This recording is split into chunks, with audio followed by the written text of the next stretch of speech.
What's going on? YouTube Metal Complex here, and today I've got another really interesting knife review slash overview to do with you guys. This is the Zero Tolerance 0630 CF Emerson design. You can see the M390 there on the blade. This is the upgraded version of the standard model. So this first and foremost, this knife was provided for review, lent to me by my good buddy Gunner_EDC on Instagram. Great guy. He also lent me his custom shop Benchmade Crooked River. Beautiful knife. The guy's got an awesome knife collection. You should definitely give him a follow. He and I have had some great conversations, and I've really enjoyed the back and forth there. So thank you very much, Gunner, for letting me take a look at this. I've also technically, not really, I've technically reviewed this. I've reviewed the ZT 0620, which is the Tanto version of this. This is the drop point version, and it's also the upgraded version. It's got the carbon fiber, true carbon fiber, and M390 blade.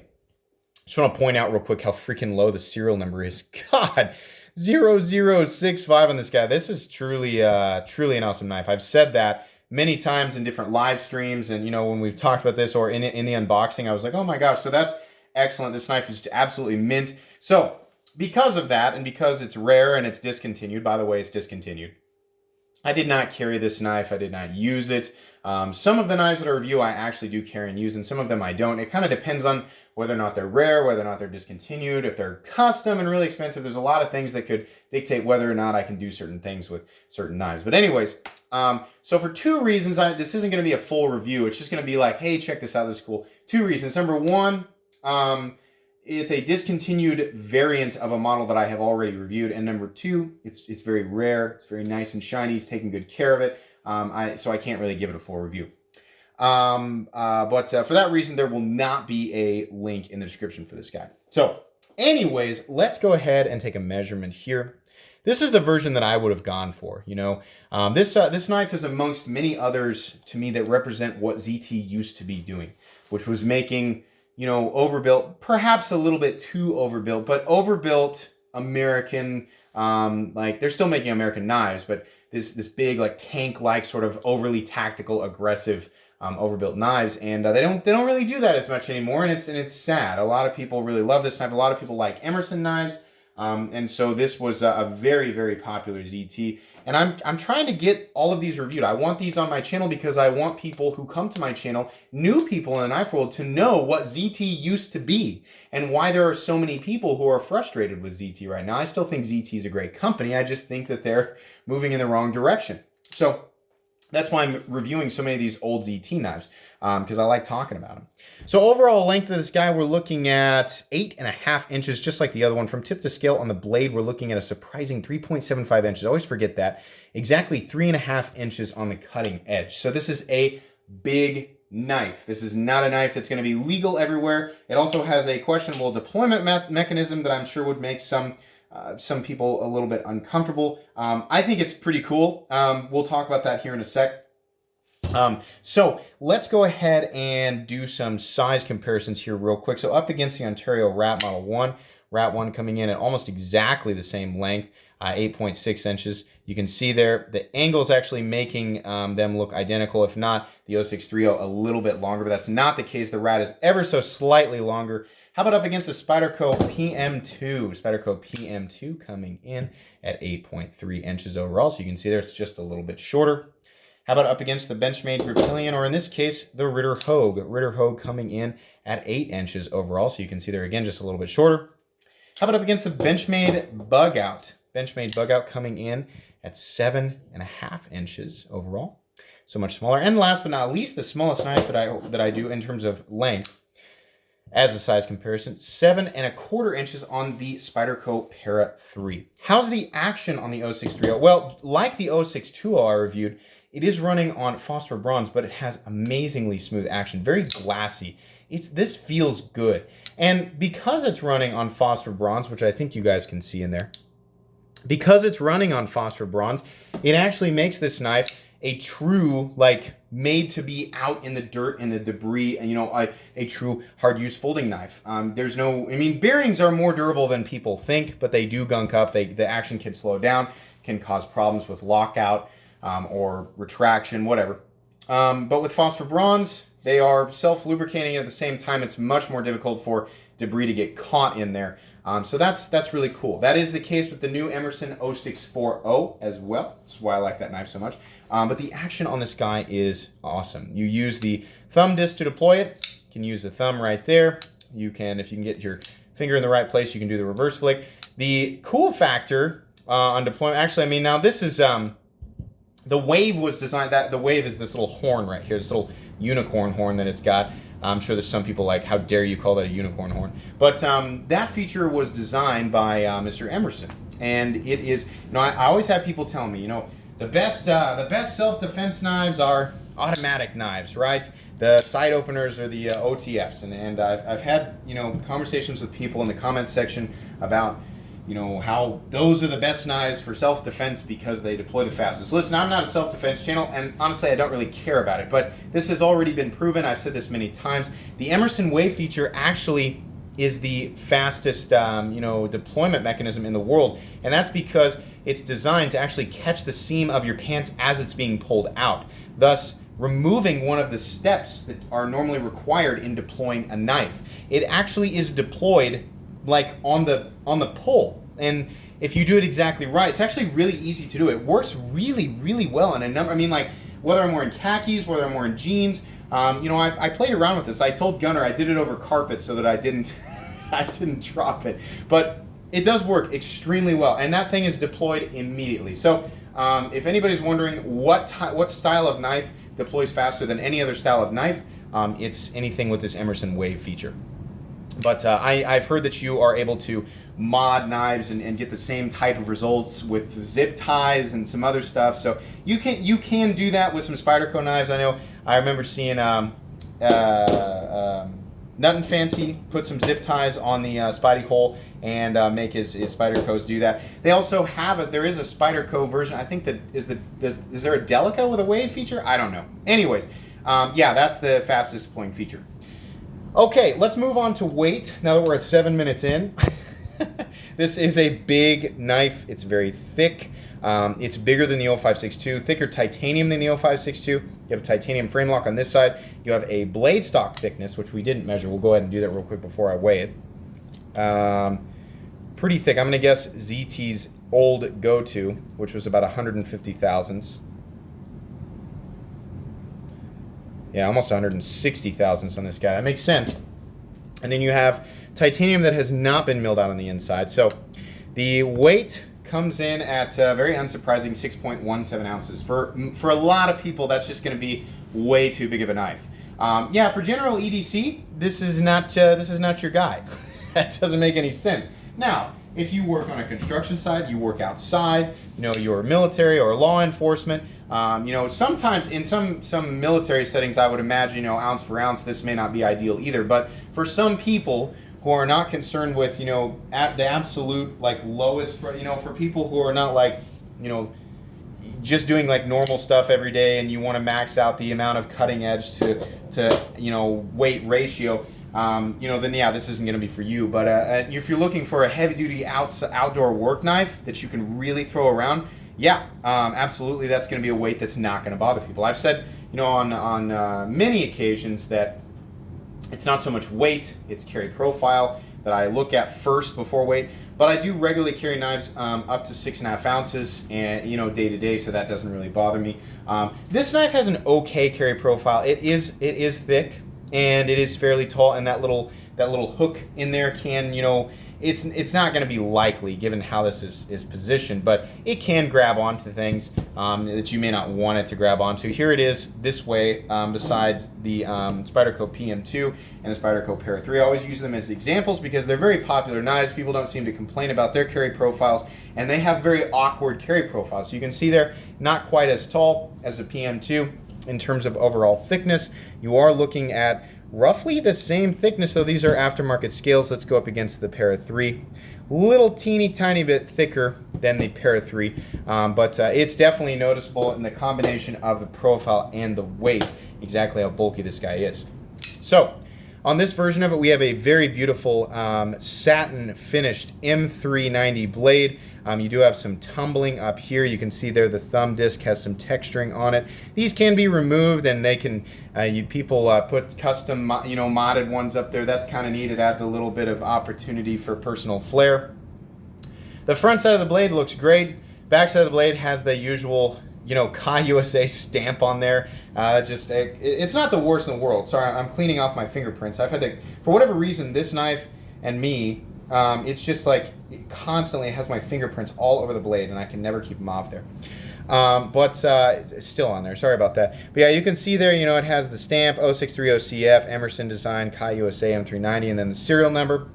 Really, really handsome. No sharp edges anywhere. That's generally the case with ZT knives. They do have edges knocked down there. It's a little teeny tiny bit sharp up here where you have the satin finish up against the top of the blade, but nothing too serious. Everything else has been nicely knocked down. You do have functional jimping up top that goes up that wave feature, so that's nice. The carbon fiber has been nicely knocked down all the way over. It has a little bit of texturing in there. Carbon fiber is real. It's not a laminate. It looks really, really nice. It lines up perfectly with the steel liner underneath, so you've got some jimping back here. Underneath, you can see, as we're moving down to the handle scales now, so we should talk about the pivot. We do have this big hex head pivot that is typical of older ZT knives. It does give it this robust look, this big, beefy, overbuilt look. I will say, though, it does add some unnecessary thickness right here. Not that big of a deal. It's not likely it's going to get caught on anything, but, that's fine. You are going to need, more importantly, you are going to need, like, a wrench or a socket head or something to turn it, and it should have just been a T8 pivot like a lot of other knives. What it does do correctly, it has massively oversized screws down here. I'm going to use my handy dandy Ouija bit selector, take an opportunity to tell you guys how much I love this thing and the Ouija magnetic driver. I use this all the time. So down in the description, if you'd like to pick this up for yourself, you can pick this up and this guy, along with a whole bunch of other really cool little EDC items. You guys know I say this all the time. I've got links to all my favorite stuff down there, whether it be EDC stuff, tools, maintenance items, some of the really popular knives that you guys see that I use up here as size comparisons, mixed in with some other stuff. There's something down there for everybody. So if you got an itch and it needs to be scratched, check out my description. I updated a few things, so there are new things down there. Take a look and see if there's something that can fit your needs. Anyways, let's check and see exactly what size. What do we have in here right now? We have T9. I bet it is a T9. These handle screws are gigantic. Yeah, those are T9 body screws. Actually, let's check just to be sure. See if they're T10. Because there's a little, I wonder if there's a little bit of, oh my gosh, they're T10. That's great. I got no issues with that. Those screws, it's very unlikely you're going to strip a T10 head or screw unless you bought it on the secondary market and somebody put red Loctite in there and you've got some kind of gorilla grip strength. But that's great. Those big heads are awesome. In some cases, they can cause certain designs to look a little bit wonky. They go right with the look of this guy. I got no issues with that. Got some Rick Hinder style standoffs back here, and this final bar, I guess, would be for a lanyard. Yeah, like a lanyard. Is it a lanyard bar? I'm not really sure. I wonder why they put that one there. Why didn't they just do standoff? I don't know. Not really that big of a deal. It's not really in the way. You have a great pocket clip. This is a very Emerson style pocket clip. It's very similar to what you see on the Rat. It's also very similar to what you see on certain Benchmade knives, though all I have is the Ritter Hogue, so it's going to serve same sort of style. I mean, this one's a deep carry clip, but it's very similar to what you see on Benchmade knives, this 3-hole position clip. It's also very similar to what you see on Les George knives. So I have one of those out here. Yes, Les George, same style of clip. I really like that. It doesn't carry deep, but it also doesn't carry super shallow. There's not a lot of this knife sticking up out of your pocket, so for as big and bulky as it is, the pocket clip does an amazing job of keeping it in your pocket. It's also a fantastic shape. It's got a bill that's not sticking up too high, but the retention is good, and it's got that dip right there that I like, so it's very easy to pull. The titanium looks great. It has some nice reflectivity to it. It's very beautiful. It's very typical ZT, much like what you'd expect on the, or what you guys have seen on the ZT-0562. There is some texturing down there, kind of like what Rick Hinderer does on the XM18. I'll show you guys real quick because the XM18 is just right over here. Inside the relief cut, there's just some texturing. I think that's who started doing that first. Maybe I'm wrong, but it's nice. It's a little touch that goes unnoticed a lot of the times, but I appreciate it. For whatever reason, on the brand new ZT-0562 Ti, there isn't texturing. I'm so sorry. I just realized the camera is like slowly tilting downwards. So we're going to tilt it back up ever so slightly so that we're flat. But anyways, it's nice. There is a steel lock bar insert on this guy. I cannot remember, but I seem to remember there not being a steel lock bar insert on the 0620 that I reviewed, and I think that's just because this was during the time that ZT was transitioning a lot of their models into ones that had the steel lock bar insert. So it does act as the over travel stop. That's great. This model is perfectly centered, and it has a lockup of something like 30%, something like that. Absolutely solid up, down, left, and right. This knife has great ergonomics, so I will admit the pocket clip is a slight hot spot that's only going to mess with you if you plan on using this knife for, continuous cuts over long periods of time. So, there's not really a lot to complain about here. And I would prefer that the pivot was, like the body screws, a T10. That would have been fine. It's captive on the other side, so it's not going to turn. That's great. Love the blade. We didn't really talk about how much I love the blade. This blade is so much more preferable to me than the Tanto. Some people are going to like the Tanto, some people are going to like the drop point. I love the drop point. I love how much belly there is. I love the contrast between the satin flat, or the satin, this part of the blade, and the flats up here. What am I trying to hear? The bevel.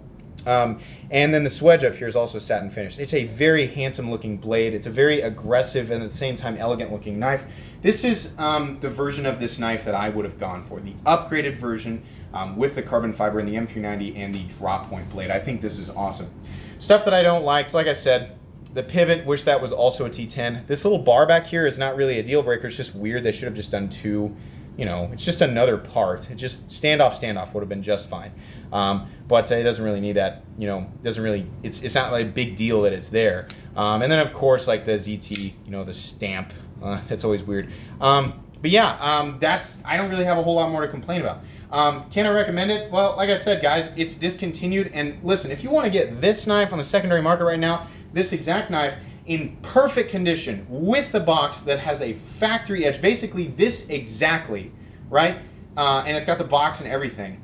It's going to cost you way more than it originally went for. I want to say this knife was somewhere between $220 and $240 when it was brand new. The standard version being somewhere around $190, $200. Would it be worth that now? Yeah. And I think a lot of people still really, really like this knife. This would be right there amidst a lot of other knives that we're seeing nowadays that are a combination of titanium, carbon fiber, and M390 with really, really good fit and finish. This is the area of ZT that I loved, and they have stepped away from this. So it's just another example of that. This isn't a knife that I can say yes or no. Use your best judgment. If you really, really want this knife and you look at that price, that this person's got, that's going to be substantially more than $240, and you're thinking to yourself, I want this really bad, it's in really good condition, I'm willing to pay that money, then yeah, then go ahead. But if you're looking for, it's like if somebody's got one of these listed for $300, right? Is that $300 are you gonna feel that in the performance of the knife compared to other knives that are out there right now? No. What you're gonna be paying for is the fact that it is rare and discontinued and desirable. So this was more so just a, hey, look at this. This is really cool. This is what ZT used to do, and I wish that they would do more of it. If we get, it'd be nice to hear that echoed continuously. I hope I don't want ZT to not make knives that are more suitable for more people who don't necessarily need a big, thick, overbuilt knife, but I still want them to do some, because it's fun, and that's a lot of us remember ZT for that. So anyways, guys, that's going to be pretty much it for today's overview and review. If you enjoyed this video, please leave a like. If you'd like to check out my other content, I do, of course, have lots of videos of knives that are either expensive or inexpensive that I do or don't like, so check those out. And if you enjoy all my content, go ahead and click on this metal complex logo right here and subscribe, because there's definitely more coming. Thanks again for watching, everybody, and have a great day.